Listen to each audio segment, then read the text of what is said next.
Listen. You're in a privileged position to learn a thing or two. Keep your mouth shut and your eyes open.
I don't know if I can do a better job at chanting than that. That's damn good. Hi, my name is Michael Render. I'm professionally known as Killer Mike, absolutely. I am from a family that's out of Tuskegee, Alabama. We're the Blackmans and we're the Mackeys. And I'd just like to say that as proud as I am to be a part of the legacy of Alabama and being a part of the family, I'm deeply ashamed of what this company is doing to Alabamians.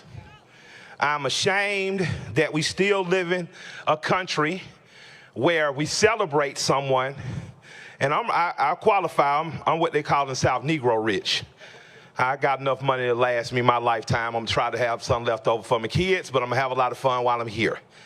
Jeff Bezos is beyond white folks rich. Jeff Bezos is what they called in the old South the planter class.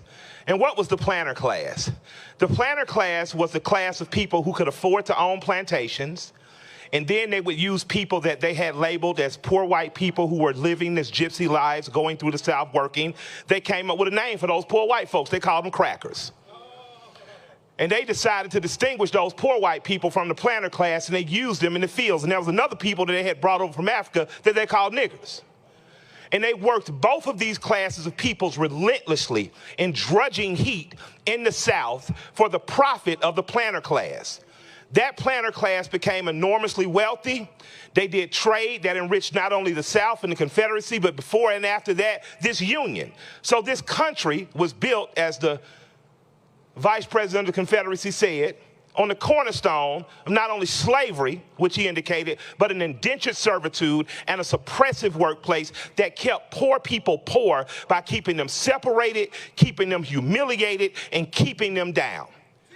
Now, 120 years later, here I stand, a product of the legacy of Alabama, a product of a woman who grew up a sharecropper, my grandmother, later went on to become a nurse and start a family in Atlanta, and the exact conditions that she described to me when working on a field in Tuskegee, Alabama, unrelenting heat, the inability to go use the bathroom or to go use the lavatory in a decent time and come back and have a full day's work accounted to you. All these things that a woman who worked in a sharecropping field told me are being said by workers here today. Michael, it is unrelentingly hot. We do not have access to air conditioning. If we get into work 1 minute late, they take an hour of our time off. And in that room is not just people who look like me. In that room is not just people who are black or brown or melanated. In that room is the diaspora that is Alabama. It is the tapestry that is America. It is black, white, woman, man, every other race and ethnic group. And we should be ashamed of ourselves for allowing companies to come in and pillage our people. We should be ashamed of ourselves for allowing our need and want for a package to get there in 2 days to cause a woman with an injured arm to be told by a company, no matter your injury, you can exercise it off. So just think about when your child hurt themselves on a football field or a basketball field. Just think about the asshole coach that says walk it off. Think about being promised better insurance when you come to work for a company, and at the end of the better insurance, you go to the doctor and you still get a bill. Think about a woman having a heart attack and falling out behind you because she's so hot and tired. Think about people that saying it takes me 10 minutes to walk to my car after work. The richest man in the world can't even give us golf carts. We have to walk to our car, and then we sit in our car, and we're so fatigued and we're so tired that we just sit there. Think about an environment where you walk out to the latest rap song because they tell you that's hip. They might play some Cardi B, might play some Run the Jewels, might play some New Lil Baby, as they've worked you like a slave. They might leave a sugary snack out for you to boost your metabolism enough to get through packing packages every 9 seconds. I can't pick my nose in 9 seconds. And you expected people to pick something in 9 seconds because we simply need it. So I'm going to say everyone that works here, I'm going to say absolutely you should vote yes for that union. Because what the union does is give you an organized seat at the table. It allows you to plot, plan, strategize, organize, and mobilize. It allows you to say that pay in Alabama should be more than $16 in a warehouse. There's no way we should be seeing below $20. Don't tell me you want to make an economic investment in my community and then you come pay me fast food wages. You don't want an economic investment. You want to use me like an indentured servant to enrich the richest man in the world.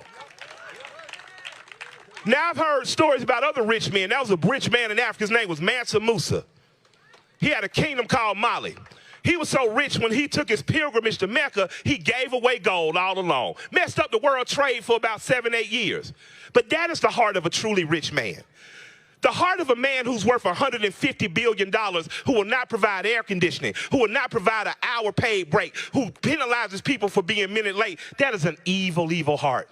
That is a heart filled with greed and contempt for the worker. So on the behalf of the worker, I'm going to surpass their vote because I want their vote to go through. But if it doesn't, I won't be ordering from Amazon again. If that vote does not go through, if these conditions do not improve, then I'll just be walking on out to the store with my mask on. But what I won't do is by being a customer, enable the richest man and the fastest growing company to use slave labor any longer. These people have been treated as badly as my grandmother when she sharecropped in this same state. These people have been denied the basic laboratory rights that you would allow any child going to school in an 8-hour day.